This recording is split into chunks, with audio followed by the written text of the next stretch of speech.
The video you're about to watch was written, produced, and performed by OPEIU local aid shop stewards to help you represent a coworker in a meeting with a supervisor that could lead to discipline. These types of meetings are called Weingarten meetings. Hey Lori, thanks for helping me out. My manager told me yesterday that she wanted to meet with me. I don't know what it's about, but I just hope I'm not getting in trouble. I'm glad you called. She's not required to tell you that you have a right for representations unless you ask for it. Did your manager tell you what the meeting was about at all? I asked her yesterday and she said that she just wanted to ask me some questions. So at that point, of course, I said I wanted to have a steward in the meeting. Okay. Do you have any idea if something occurred lately that may have triggered this? I called in sick again on Friday. I had back surgery, pretty serious back surgery, about 3 months ago. How much time have you missed? More than usual, a couple of days here and there. Have you missed work for any other reason? No, I've never had any attendance issues until now. When you called in, did you tell your manager it was because of your back, or did you call in just saying you were sick? I don't remember. Barb knows why I've been out. She knew that I had the surgery and she knows that I'm going to physical therapy. Has she ever talked to you about applying for FMLA or family medical leave? No. Has she had somebody look at your workstation area like you requested? No. Have you ever been in an investigating meeting like this before? No, and I kind of can't believe this is happening. It can be scary. She's probably going to have somebody from HR in with us as well. Mm-hmm. But as long as they're just asking investigating questions, you have a right to have representation so I can be there to help you and assist you. When you answer the questions, you give her honest answers. Don't guess. Don't say I might have. You just want to have short, precise answers. That's it. If you're not sure, feel comfortable and just say you don't remember. That's acceptable. Mm-hmm. All right? And if you need to stop and talk to me, get a step away from us so we can talk privately, just let me know or tap my arm and we'll go outside. Okay. All right? Yeah. Because Stephanie has been called to a meeting where the supervisor is asking questions that could lead to her discipline, she can have her shop steward present. She's exercising her Weingarten rights, named after a Supreme Court decision that gives union-represented employees the right to have a shop steward or union representative present in this type of meeting. Your employer usually has no obligation to tell members of these rights. Employees must ask for union representation just like Stephanie did. Members must be given time to contact a union representative or shop steward. The Weingarten rule is applied when a supervisor is questioning an employee to get information that the employee reasonably believes could be used as grounds for discipline. If the meeting is just to inform about a discipline without investigating, this rule doesn't apply. If the supervisor refuses to stop the meeting to allow representation, it's best to comply now and grieve later. Try to find out the general reason for the meeting. If the member doesn't know, ask the supervisor to tell you. Thank you both for coming. Stephanie, I've noticed you've had a lot of absences in the last 3 months. I just want to check and see what was going on. You and I have talked about this. You know that I went and had back surgery and it was supposed to fix things, but I've still had some problems. I've been experiencing some pain sometimes, and I've been going to physical therapy. But sometimes the pain's so intense I can't get out of bed. Well, my report here shows you've actually called in 7 times or more in the last 3 months. Is that correct?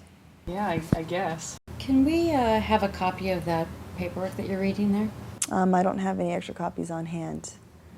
Stephanie, are you aware of our policy regarding absences? I'm sure I read it a long time ago. I haven't really looked at it since then because I haven't had any issues. Well, you were given that policy when you were first hired. We also reviewed this policy over a year ago, and it states that you're not allowed to have more than 4 occurrences in a 12-month period, which you've obviously exceeded. If you also call in on a Monday or a Friday, that counts as 2 occurrences. Do you have a copy of that policy and the documentation that shows that Stephanie received it? No, but I can get that for you. Does it count as an occurrence even though she's under the care of a doctor? That is correct. My understanding is that Stephanie's absences wouldn't count as occurrences if she was covered under the FMLA. She has no record of FMLA on her file. She is not on extended leave. She's just been absent way too much. Well, I spoke to her in the hallway and she wasn't aware that it was something that she could possibly qualify for. Can we get a copy of your FMLA policy and forms as well? Listen, Lori, I appreciate you wanting to help Stephanie out, but I'm really going to need her to answer my questions and for you to do less questioning of me. Well, I understand that, and Stephanie's more than willing to answer your questions, but it's my job here to represent her and to help assist with the outcome of this meeting. So we do have a right to ask for that information. We'll need to get a copy of the policies as well as the attendance form you're reading. She's going to need to talk to HR about that. By looking through this in my notes, it seems that there's several issues that need to be investigated further here. What further issues? Stephanie appears that she does qualify for FMLA, and she did ask that her workstation be looked at and possibly modified. Can you tell me the status of her work area request? I'll have to look into that. I know it's been a while, but at this time, as I stated, she has no FMLA on file, and I have no choice but to give her a written warning. I have to follow policy and procedure. All right. Could we get a minute to talk to each other? That's fine, I'll take a call. I'm so mad. You know, this is not my fault. It's not like I want to be injured. It's just miserable. I know. Take a deep breath. You don't want to lose your temper. We know we're right. I'm pretty sure she's going to present you with a written warning document. I know. Signing it doesn't mean you do anything wrong. It just acknowledges that you received it. Okay. And we can turn around and file a grievance against it. Are you guys ready?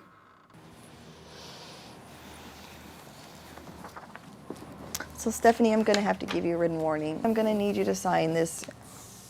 We don't agree with this discipline, and after our own investigation, we'll be likely filing a grievance. If I recall the timeline in the contract, it states we have 10 days to submit a grievance. That would be October 25th. Do you agree with that? That seems about right, yes.